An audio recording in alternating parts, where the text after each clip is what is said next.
Praise the lord. యేసుక్రీస్తు దివ్యనామంలో ఉదయకాల సమయంలో మీ అందరికీ నా హృదయపూర్వక వందనాలు తెలియజేస్తాను. దేవుడు ఈ దినం నిన్ను ప్రేమించి లేదా మనలందరినీ ప్రేమించి ఒక అద్భుతమైనటువంటి వాగ్దానాన్ని దేవుడు మనందరికీ ఇవ్వాలని ఆశపడుతున్నాడు.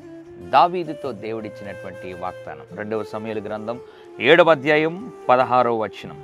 నీ సంతానమును నీ రాజ్యమును నిత్యము స్థిరమగును. ఎంత అద్భుతమైన మాట.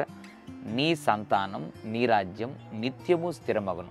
ఉదయకాల సమయంలో కుటుంబంలో ఉన్నటువంటి పరిస్థితులు బట్టి నా తర్వాత నా బిడ్డలను చూసుకునేవారు ఎవరు ఏమైపోతారేమో, నా బిడ్డలకు జ్ఞానం లేదే, తెలివి లేదే, నా బిడ్డలకు మంచి బతికేటువంటి నైపుణ్యత లేదే అని రకరకాలుగా బాధపడుతూ ఆలోచిస్తున్నావా?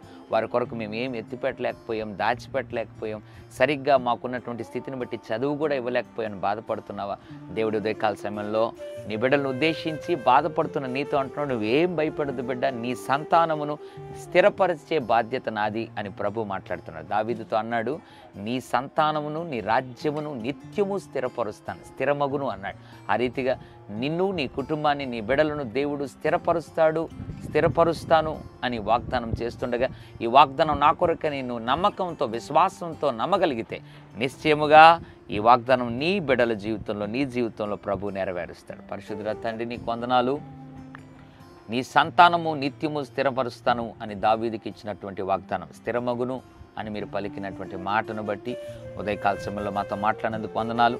ఎంతమంది అయితే ప్రభు ఈ వాగ్దానాన్ని విశ్వాసంతో స్వీకరిస్తున్నారు, ఇప్పుడే వారి సంతానం మీద విశేష కనికరము, ఆశీర్వాదం, దక్షిణ హస్తం చాపమని అట్లు స్థిరపరచమని యేసు నామములో ప్రార్థిస్తున్నాను తండ్రి. ఆమెన్.